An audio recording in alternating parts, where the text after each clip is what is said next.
Pearl of Wisdom is about stimulus.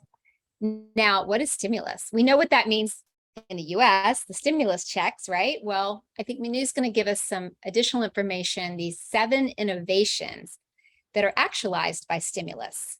But yes, indeed, it's going to be powerful, unique, and wonderful. As you all know, we're in the Lionsgate, and I said to Mynoo, are we going to be talking about the Lionsgate tonight? That is all about manifestation and momentum.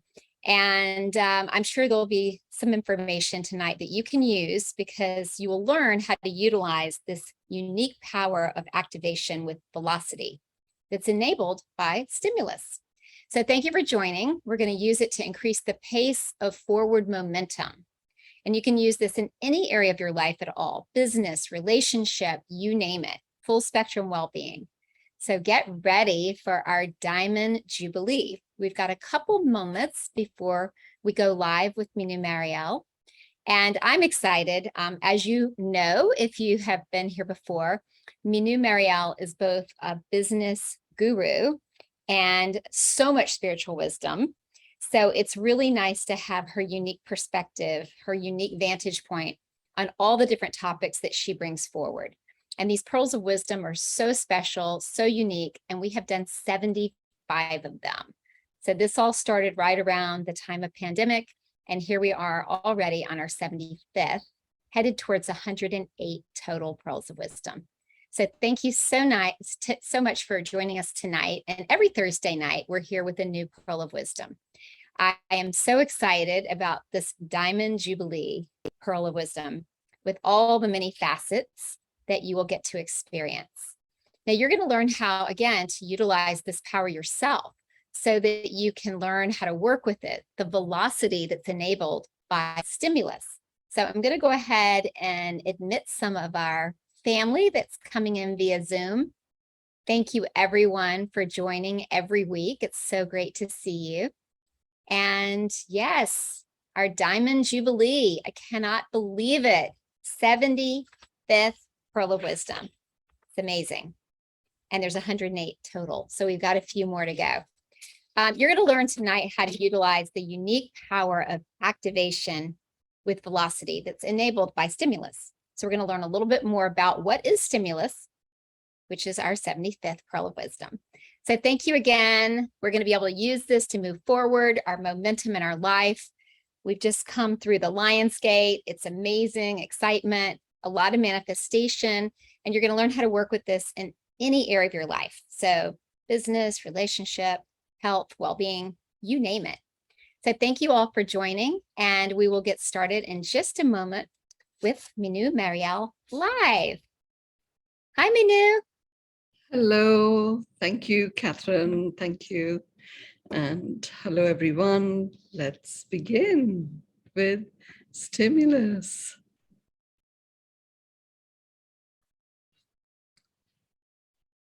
Okay. Yeah, I really like it. Impulse followed by stimulus. How cool is that? So, stimulus. I talked about the 7 innovations that are actualized. You know, an innovation is a new idea or a new method, or, you know, that we come up with. And the process of innovating is what stimulus has the most impact on. And as a result, what gets innovated is also impacted. And actualization really brings it into fruition, you know, really made actual in such a way that unequivocally people experience it, see it, feel it, you know, and benefit from it.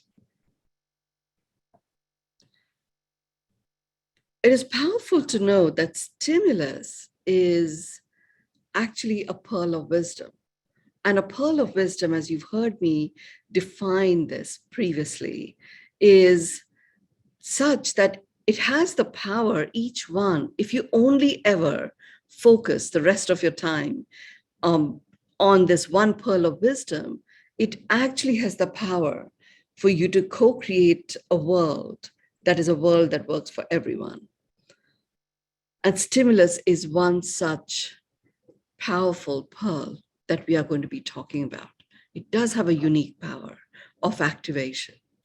And what it does is it creates a velocity, speed in the right direction. And as a result, it multiplies the pace of forward momentum. And you can apply that stimulus in any area of your life, work, business, relationships, whatever it is that you wish to be engaging with this power. Now, just like with every pearl, the moment you choose that, okay, I'm engaging with stimulus, you may do it for a day, you may do it for a week, you may do it for a month. The moment you choose it, all of the 7 that I would have talked about literally come alive. And if you have listened to the Pearl of Wisdom and worked with each of the 7 ways or whatever it is that I'm talking about here, I'm talking about the 7 innovations that get actualized. Whatever it is that I am talking about, if you are able to work with how the Pearl of Wisdom guides you to work with each of the 7, you are in fact activating a cellular memory of the vibration of this Pearl of Wisdom. So going forward, you just have to say, right, stimulus, bring it on. And all of the 7 are activated. At a cellular memory, all of that remembrance returns. And you continue to power yourself forward with stimulus. So let's look at the first one, the first innovation that is actualized.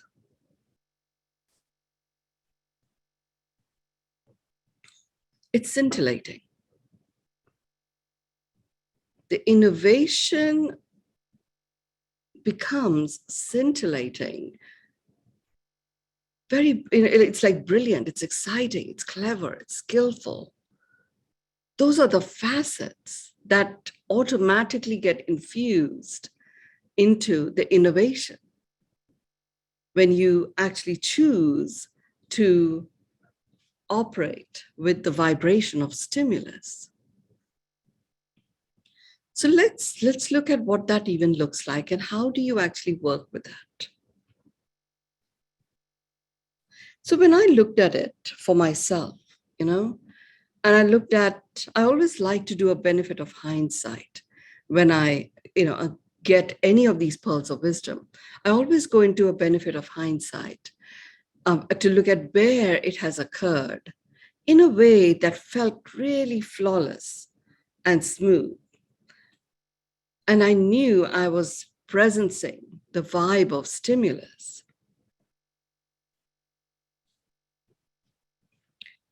Where I used it first in its fullness was when I chose to live an extraordinary life where all aspects of my life coexist with joy, ease, grace, omnipresent. And I chose to do this at a time where, I was excited to make this choice, but I had no idea how this was going to occur. And that on my mind, my logical mind kept interfering because I would keep questioning myself that I don't know anybody who has this occur for them, where all aspects of life coexist with joy, ease, grace, omnipresent. So it is a delusion. And yet I really loved even the declaration that this is what the next phase of my life is going to be about. So I so wanted it to be real. So what I started doing was, just taking the first one, scintillating. What I started doing was I started journaling. Now, I've been in my first job was as an intern in a software development firm when I was very young, in my early 20s. So it was a long time. For a long time, I had not used paper and pen. It was all typing up, on the iPhone at the time, which is what I had, or online. I began with typing up, and it was good, but it wasn't scintillating. So I actually started writing, and I was in Bali. I hadn't really bought very exciting journals or anything like that. So I just went to the local market and bought notebooks, in the traditional notebooks. And I started journaling. And I thought, okay, I'm actually going to focus on scintillating. And I'm going to, at the end of each day, I'm just going to jot down what felt scintillating to me that day. And I made a decision that the next day, I will choose one of the things that I had jotted down in my journal to consciously presence as a way in which I was going to run that day before I focused on the next one.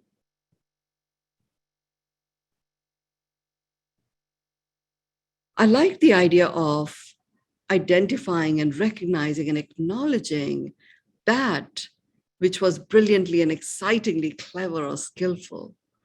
Initially, what I found was interesting.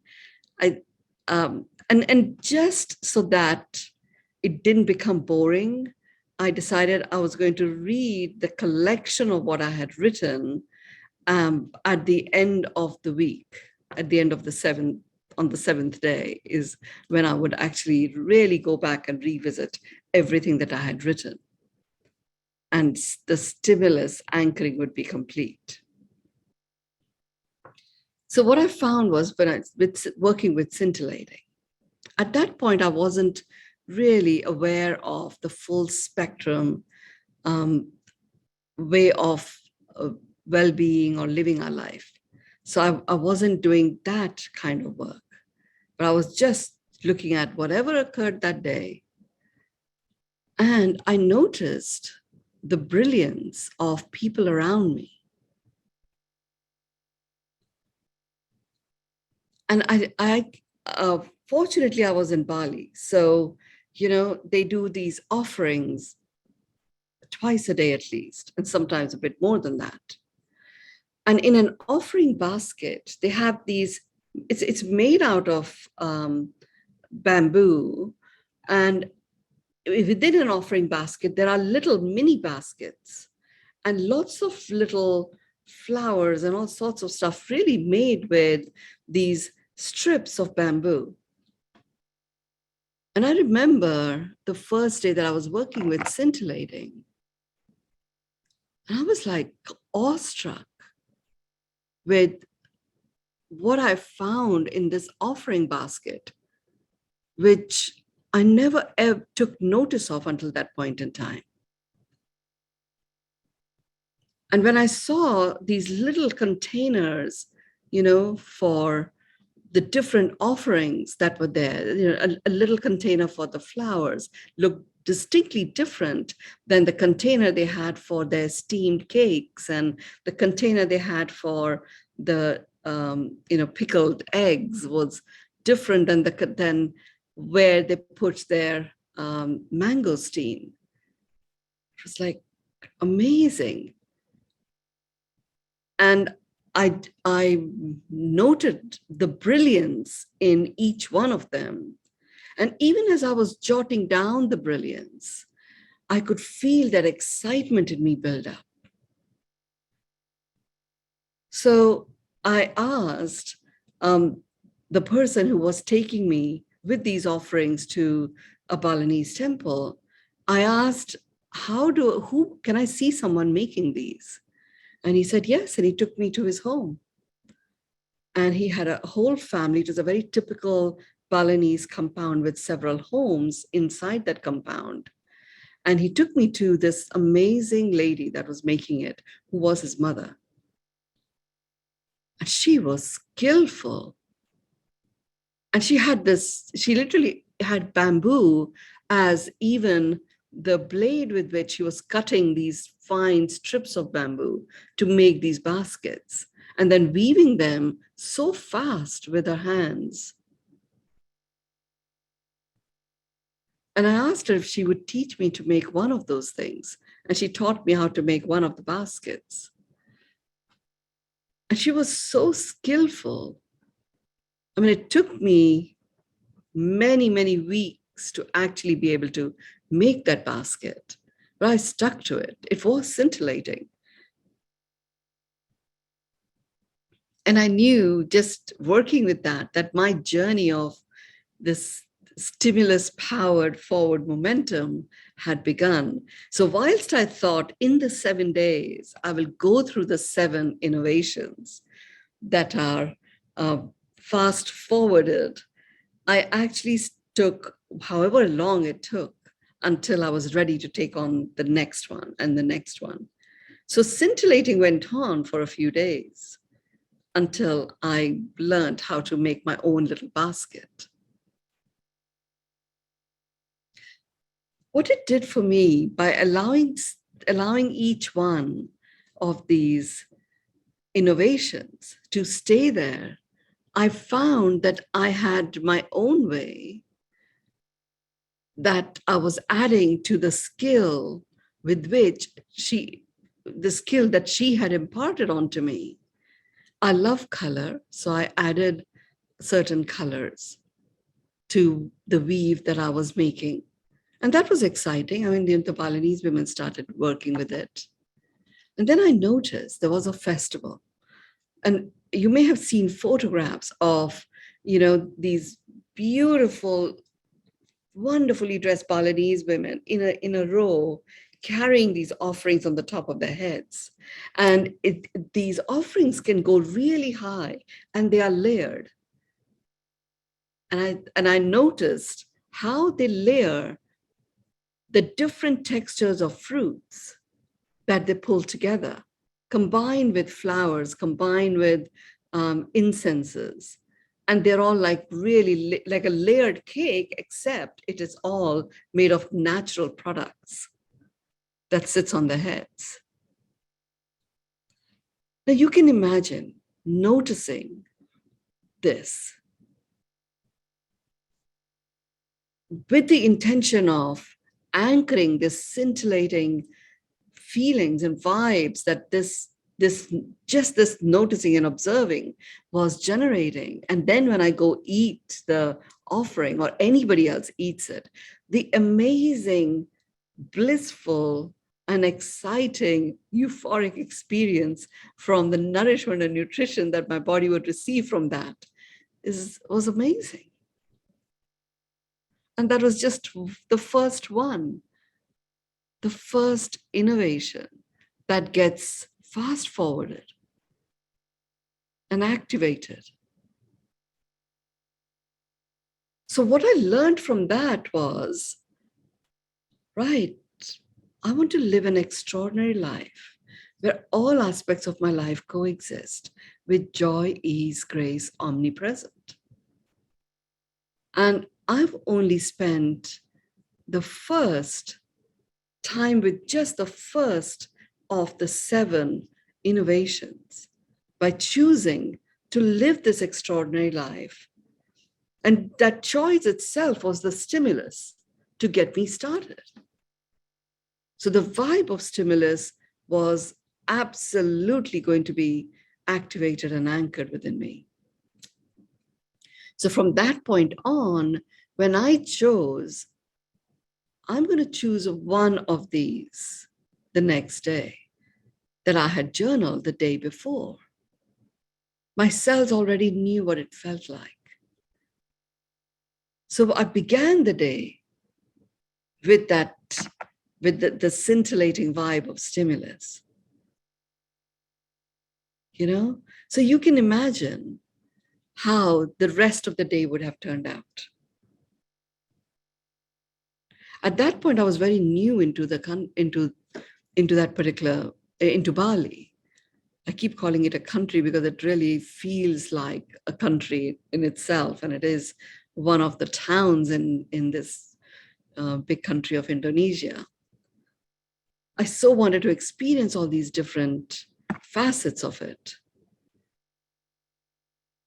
So I chose to apply this scintillating stimulus into making requests. because I saw that they are very welcoming of tourists. And yet there are certain functions, there are certain ceremonies which are very private to them. And I wanted to experience the fullness of at least one of those. So I decided to make requests. And the first person I spoke to was my driver. He was taking me to a particular temple. So the first person I spoke to was my driver. And I told him what I wanted. And he says, "Oh, I'm the chief of my Banjar, which is the local village. He's the chief, he's the village chief." So he said, "Well, I will go and put it to my Banjar to allow you to come into this particular ceremony where we are honoring our ancestors." And not only was I allowed in, in fact, I guess because my origin is India and they follow many of the Indian customs and rituals, I was welcomed in with tremendous respect. And it turned out it really was honoring of the dead and honoring of death in itself. So they cremate. In Bali, they cremate. But it's a very expensive process. When someone crosses over, cremation is extremely expensive. So not everybody can afford cremation to take place.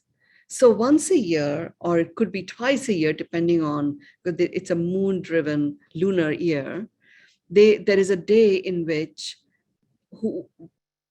whoever has crossed over the last how many ever years, you can bring their remains and it becomes like a communal cremation for the entire village.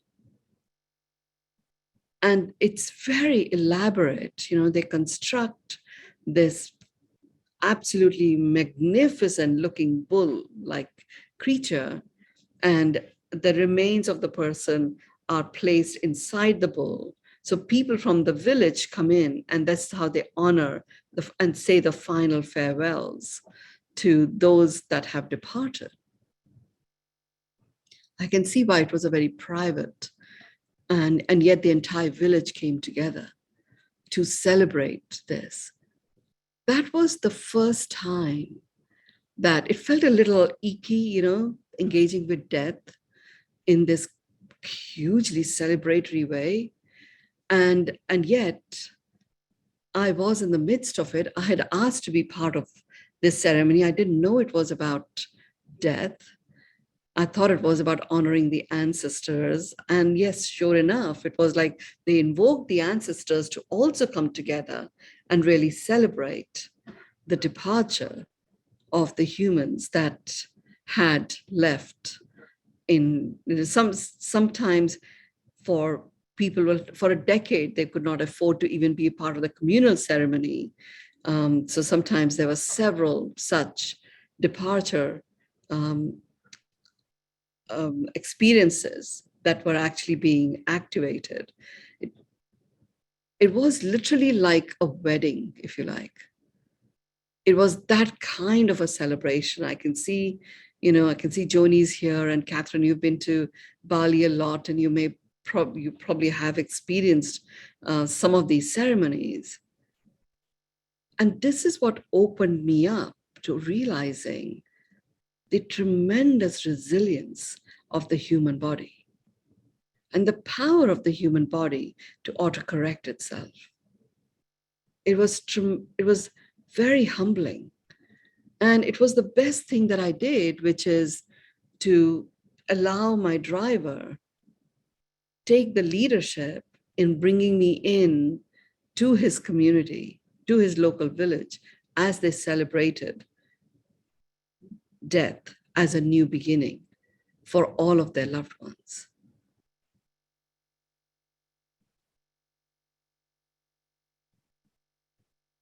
And the feast that occurred afterwards, and I was still new to the tastes. was a vegetarian, and Balinese feasts are not necessarily vegetarian, but very elaborate indeed. With the different textures, I started becoming, and I'm still only on the first innovation of stimulus. It was truly scintillating, brilliant, exciting, skillful, and clever. I couldn't stop noticing, how people from every generation, for them, living an extraordinary life where all aspects of life coexist is their reality. And there I was, when I had made that choice, looking for some leader or somebody out there who is way up above my own stature at the time to learn from on how to do it. And I found it there, in the entire village, in any generation, from the mother of this amazing family who taught me how to make these Balinese baskets, to little children. I started noticing something very, I think it is quite unique to Bali, but what a beautiful system they had created. So every Friday, the kids would go to school, and I would see these kids going to school with these brooms, We're like, but this is weird that they're going to school on every Friday. The kids would have a broom. So my driver, he said, okay, I'll take you to my daughter's school and see what they do on Friday. And really what happens is the entire street that the school is in and the school itself is divided up into little sections.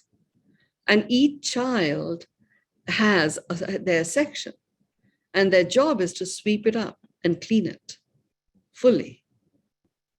And that's what happens. And it's like, you have the PT of physical training period in a week. This was their clearing and cleaning up period. And they would end where they would clean up that area, and they would end with an incense and an offering. So I started noticing these little nuances. I became so aware of, I made that choice. All aspects of my life coexist with joy, ease, and grace, omnipresent. But I had no idea what that meant. I thought it basically meant work and home, money and enjoyment. I had no idea how much there is to living our life. That was the start of my quest to finding out, well, what is life? Because what I was experiencing was beyond life. I thought I had a life before, but I had something else going on now, and that was aliveness. And it came from me taking on stimulus and beginning with the first innovation of scintillating. And hence 3 weeks in Bali became 9 years. The last 3 years, I barely was able to go back to Bali just because the volcano was erupting. And every time I got there, the airports would be closed, and still I kept the home and the team and everybody that was there. It was quite spectacular. All began here. So let's look at the next one.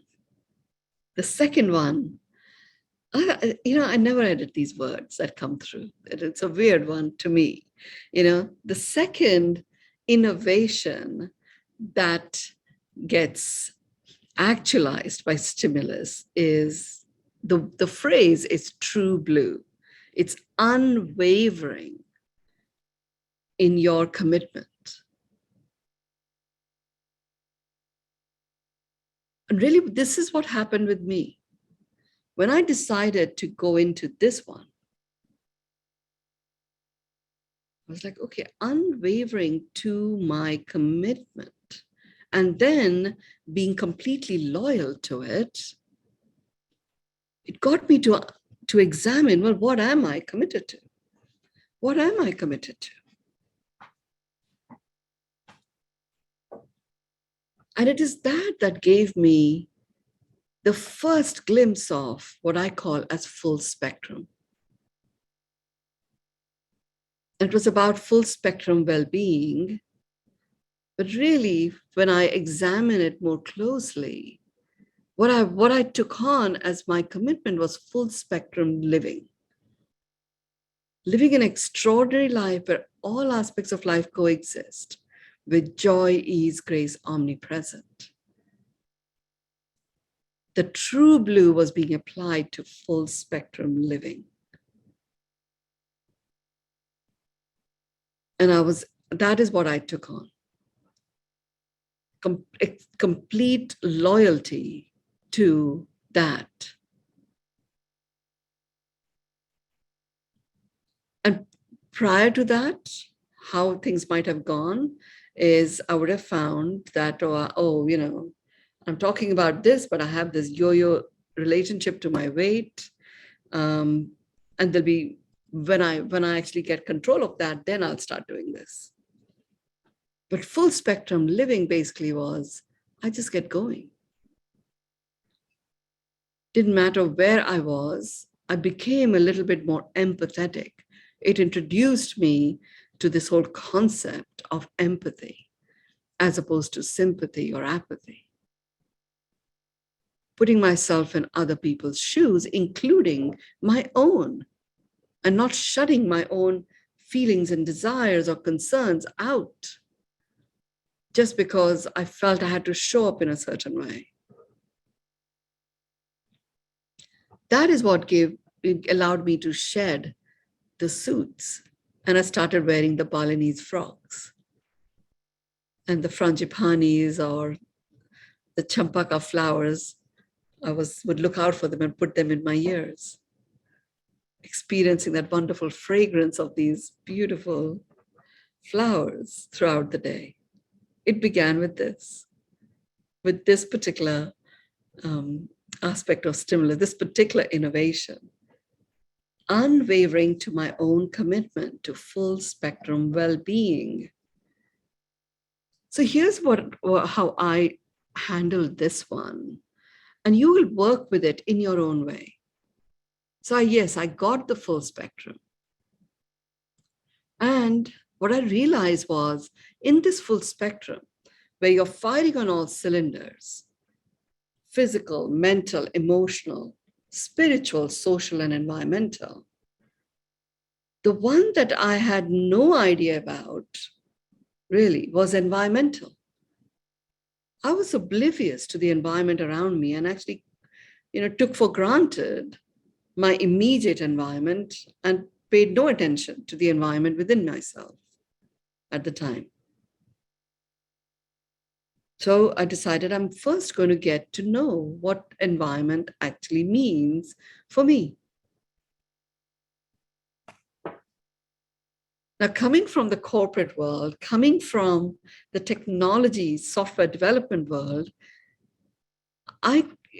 where I work the best is creating a project and then managing the project.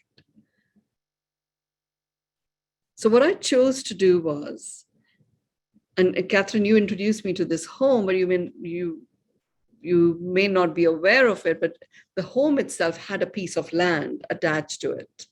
It belonged to the same landlord. So the first thing I did was speak to him and asked him if I could have that piece of land. It was overgrown completely, like almost it went to the second story of the house itself, the overgrowth. And he said, well, I don't know what creatures you're going to find in here, but if you want the land, you can. So I took it on, not knowing what I was going to do with it. I just liked the idea of growing our own food, So I got together a group of people who I thought I heard them talking about growing your own food. And a team came together to take that piece of land and make it into a permaculture, beautiful, edible landscape. And what I was told, I actually had this award-winning landscape gardener. I mean, this is the thing about Bali. You had the world's best people show up there for a period of time because, literally it calls you and you're there for that time. And this award-winning landscape gardener from the UK was there. So he had that award, he had the landscape aesthetic. And there was this amazing Italian, I call her, Anastasia of Italy, basically. Such a wonderful understanding of the medicine ability of different plants. And she had grown forests in land that was golf courses in certain parts of Italy and done it by making it permaculture. And they were owned by many organizations that were now producing essential oils. So she happened to be there, So I got her she became a part of our team. And they both said to me, this can take 9 months to a year because we have to prepare the soil. And my God, what an experience that was. And there were times where I would be like, a whole week has gone by and nothing has changed. When are we going to chop these things off? Well, there's a way in which you chop them so that they actually nourish the soil, but the soil there's a way in which you work the soil. And there's, I can do a whole session just on that journey of converting this little patch of land into our farm. We were growing over 90 different varieties of fruits, vegetables, herbs of different kinds. We had a beehive there, had our own honey. I mean, it was so fascinating that we created a beehive. I wanted some aesthetic in the beehive, and our landscape gardener did that. We created it in the form of a boat. And Bali has a lot of Indonesia itself, but Bali certainly has lots of earthquakes. So unlike other ways in which you do bee farming, here you can literally, and it sounds crazy, but you can literally shove your hand into the hive and just shake your hands like this. The bees think the earthquake is coming and they leave. And you can then take the honey out. You don't have to fumigate or anything, and I saw this Alexi doing it. I thought, oh my God, this is crazy. And I see this swarm of bees coming out from the other side. They did nothing to her. They just went, and that was it. So I had to go the next time. And yes, sure enough, permaculture, really, each one in their space, completely honoring and collaboratively co-creating coexistence.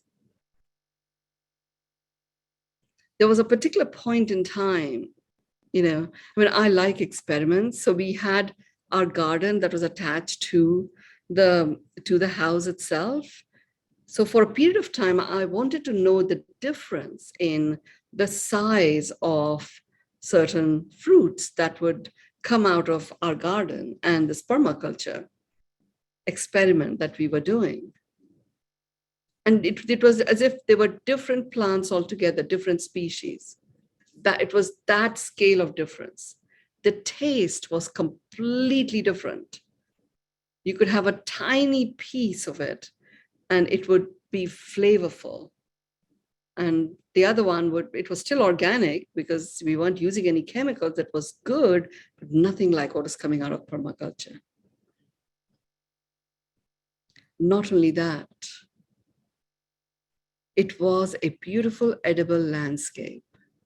You could go there every day. We harvested our greens for our green juice and, the papaya for the morning fruit and various other vegetables that were there. You could go in there.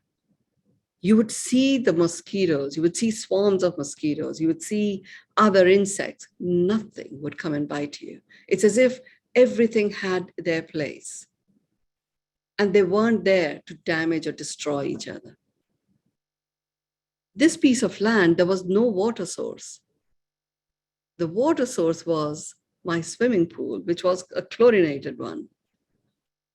But the way the layering was done, the water was purified as it provided itself.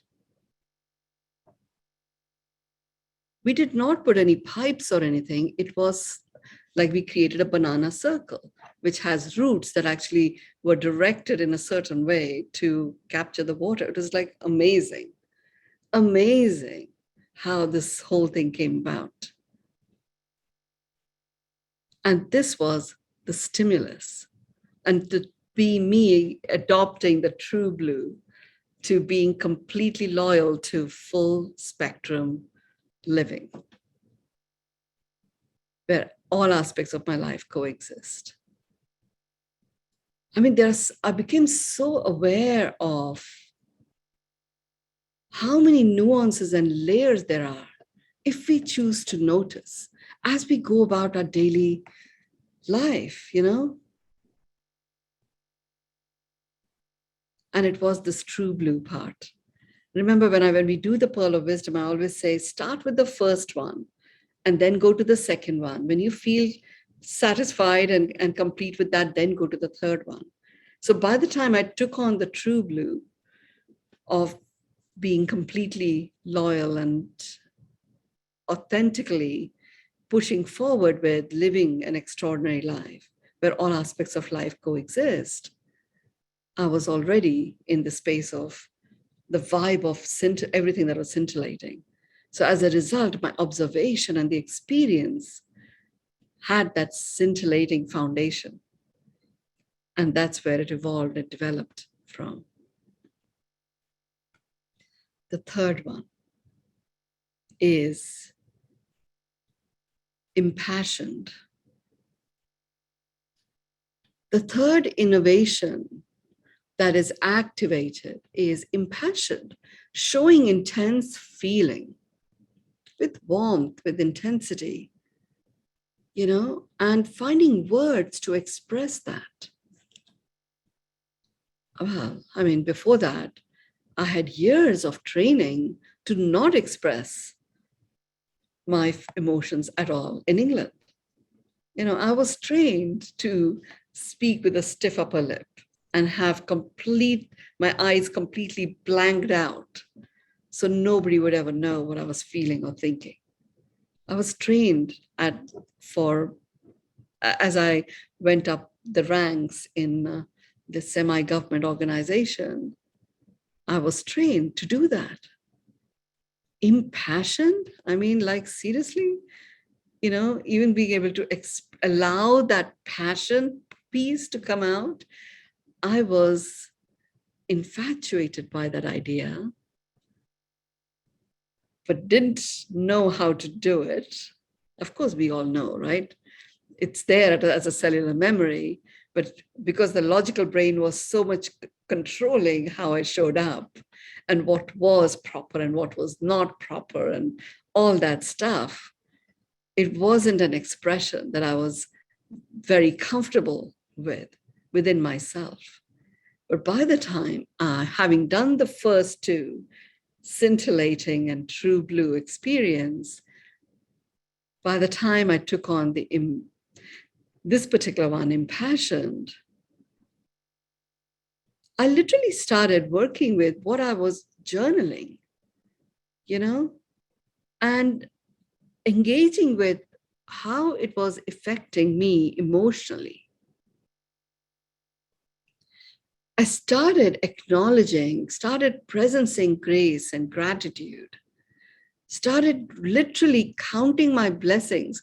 This was a section that I introduced in my journal, where I started counting my blessings at the end of each day. And that was really in the quest of experiencing this impassioned experience.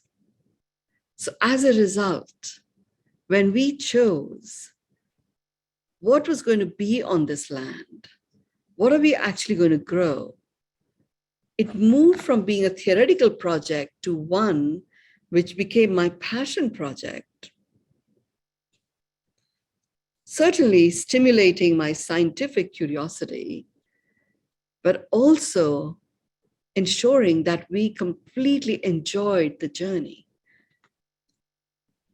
It was this particular stimulus facet that introduced me to essential oils that we use in a very different way. So we would often, at the end of the day, having spent many, many hours of working, in preparing the land or other stuff that needed to be done to get the permaculture project going and done, we would often bring out a box of these essential oils that had come from the forest conversion project that Alexi had done. And we would just literally use our hands and pick the one that was drawing to us. We didn't know which one it was because she never labeled any of these essential oils. And she taught us how to just literally take the bottle and just sniff it, just smell it, just get that smell in and describe what impact it was having as we breathed in, we took that breath in with the vibe of this essential oil. I mean, to me, it was like, what are you talking about? A vibe of something like this. But it was a fun game, to end the day with. So it was pretty cool to go ahead and have a go with it. The same oil one day would actually have a very different effect. It's as if when I would breathe it in, it would go to different parts of my body and it would feel as if it's healing certain parts in different ways. And the same oil I might pick up 2 days later, and it had a completely different effect. That was, I would say, the seed of understanding. Not only does my own body have its own intelligence, but anything that is naturally produced has its own intelligence. And we are connected. So it's as if I used to have a significant lower back problems for decades. And I think Bali was where these lower back problems were on their last leg, So often the oils would go there. They never went into the spine. They went into the muscles around. Just by me sniffing it, it's as if the healing vapors would travel to the muscles and I would instantly experience that relief. I didn't need to apply the oil at all.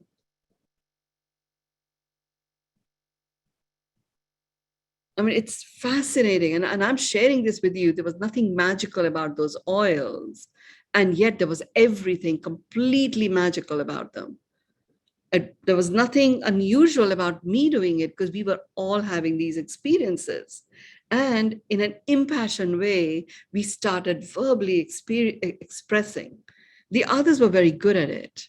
For me to describe was, initially my descriptions was only my own fascination.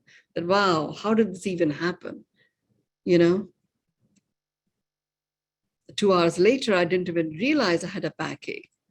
In a matter of months, it was gone completely. I'd come to Bali because I was very ill with cellulitis. There is no, and they say cellulitis never goes away. It was gone. And I'm sure it was a combination of things, but I noticed as I was breathing in these oils over that 8-month period of building this beautiful edible landscape, I'm sure these essential oils really helped open up those impassioned pathways and ways of expressing my passion. And it is this experience that got me to hone in on how to live our passion now. I wasn't even connected to passion. I thought this passion stuff was just overrated and non-existent and just a lie. And lo and behold, I was in that space experiencing it in its full-blown regalia. I got that, if I was to drop dead, or anybody would drop dead today, there would be some things they're passionate about, some things they're not, some things they're satisfied about, some things they're not. If I was to drop dead in 10 days, 10 years, 20 years time, some things I would be satisfied about, some things I'm not. Let's live my passion now. And I live by that. That was the key. Literally, as if by the time I got to number 3, stimulus, the innovation handed me the key. And the key unlocked the door of living an extraordinary life, really learning to come alive in the moment and expressing it in an impassioned way.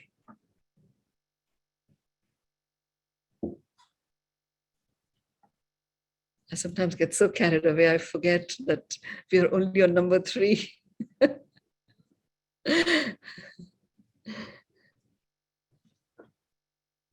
I mean, there is another aspect of impassion, and you'll find it. And when you do a benefit of hindsight for yourself, you'll find that there were certain times where your verbal expression of what you're experiencing is so flawless, you're in that impassioned state.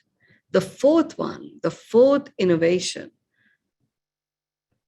that is activated, and you can utilize it for forward momentum. It's a slightly complicated word for me to say, so I may get the pronunciation wrong. It's meritorious, which is like, deserving a reward or a praise based on merit.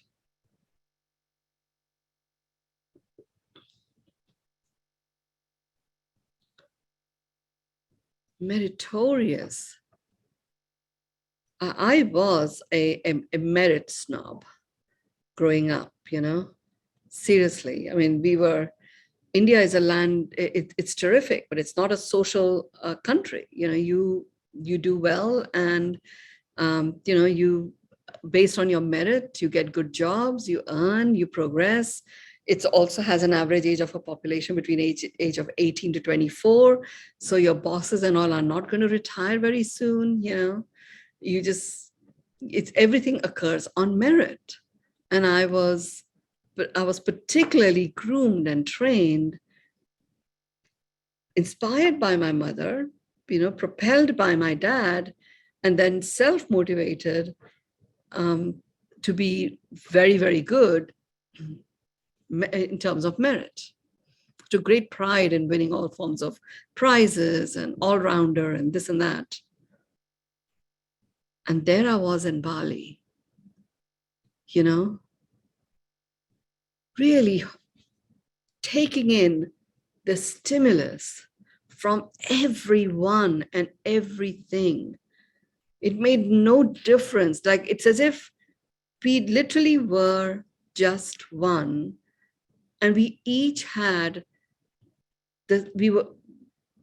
each one was worthy of meritorious recognition for what they did in the space that they did it in. Getting to this number 4 of stimulus, I mean, like, literally, judgment disappeared. What is it going to be judgmental about? I mean, there was just magical beauty in everything. There was my first midnight foray into a temple. I was there with this Balinese person, and his family had dressed me up, and we had to go through the mountains, and it was raining, and it was like you hardly saw anything, but you just kept going. It just felt very fresh on all of that. We arrive at this temple, and it was quite beautiful to experience it. And we after this long hike and walk, and we would, after the prayers, we just sat down, we opened the box of offerings, and we were eating it. And then it was time to walk back. And I'm walking back, and I hear clunk, clunk, clunk, like as if something is walking next to me. The first I was creeped out by it. And then I looked down, And it was this big, it was such a big snail like shell, right? And it was painted in fluorescent pink and green. Somebody had actually done this. But it had an actual snail inside it. So this thing was walking next to me, you know? And I'm like, this is weird. In those days, you never had, I had those little Nokias, the tiny little one. And I had to use the light on that little Nokia to actually light up the next step. So I'm like seeing this thing clunking away next to me. And I'm looking at it. First of all, the patience the snail would have had for somebody in Bali, some artist in Bali to paint over its shell, it would have taken hours and hours to do.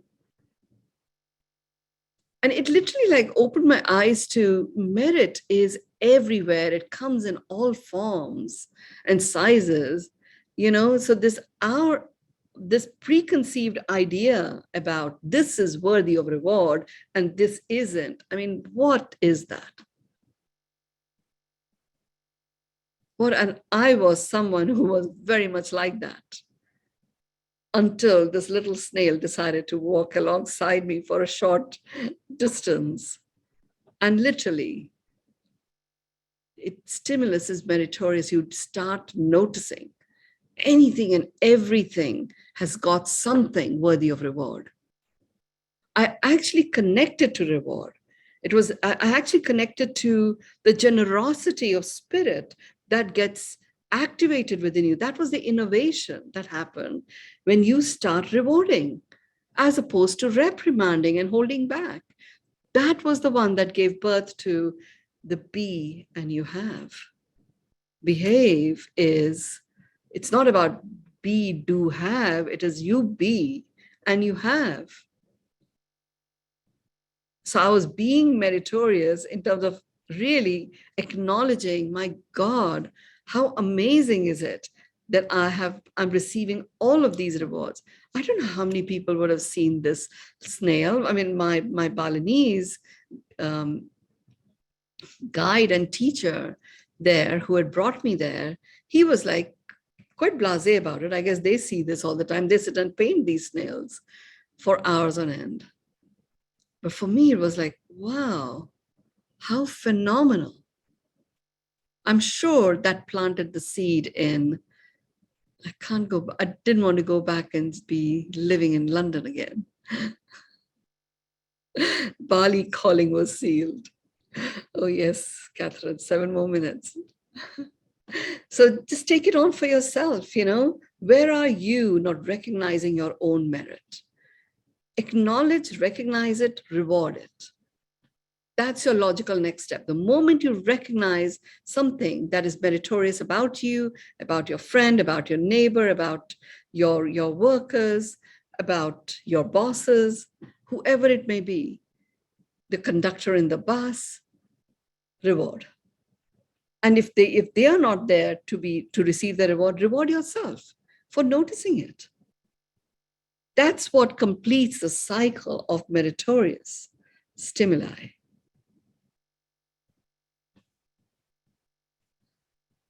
The fifth one is unequaled. Aren't these great innovations that get activated? Right? My God, what a wonderful vibe to the innovations that is brought in by stimulus. You know, it's unequaled. Seriously. Like unequal equals better than everyone else. Yeah, that snail next to me was completely unequaled.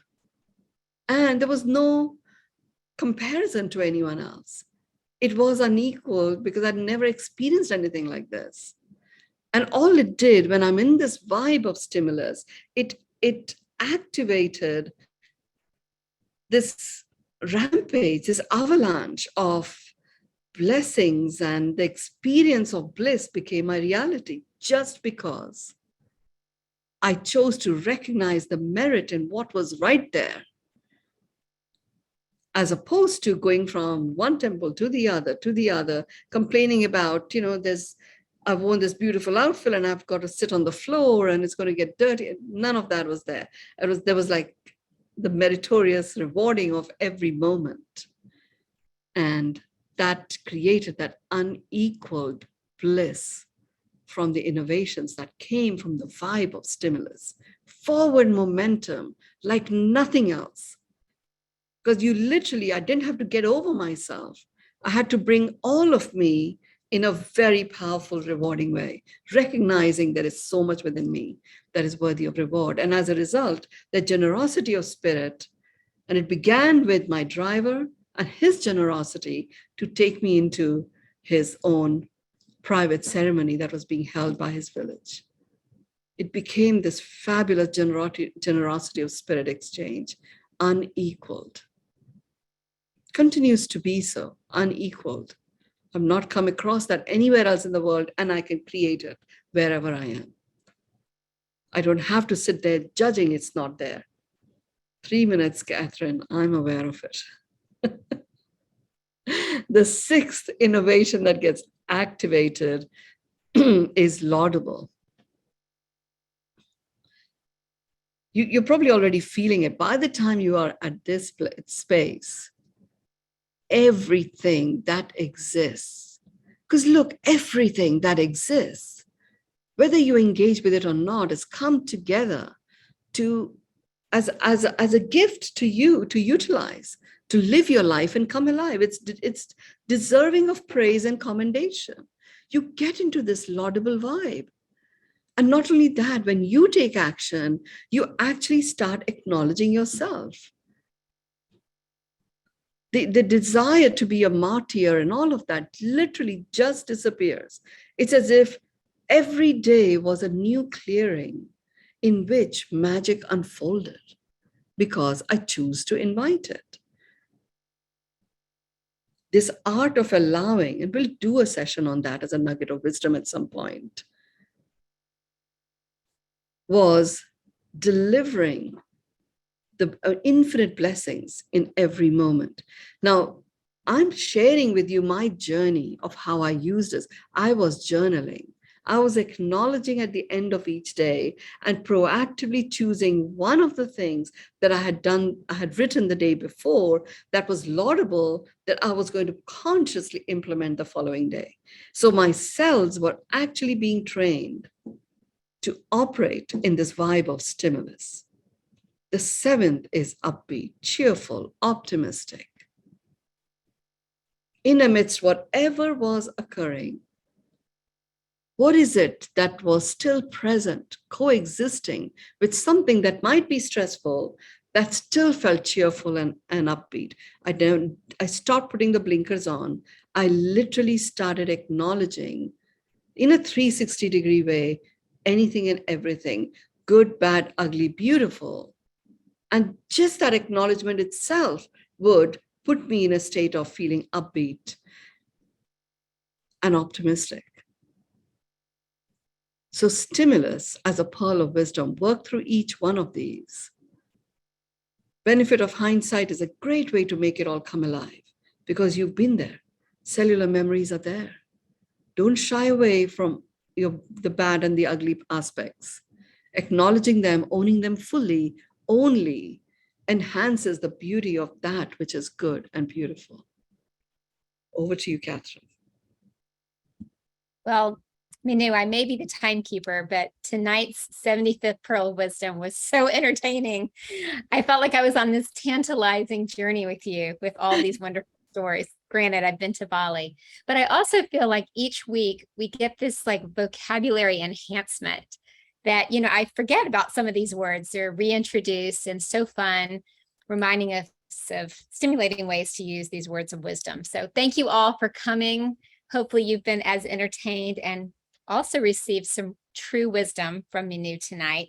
Time to get ready to observe what's available when we allow stimulus to come into our lives. So thank you all. Love having you here. And I look forward to seeing you on our 76th Pearl of Wisdom next week. Thank Until you. then, bye everyone. Thank you. Thank you, Mynoo.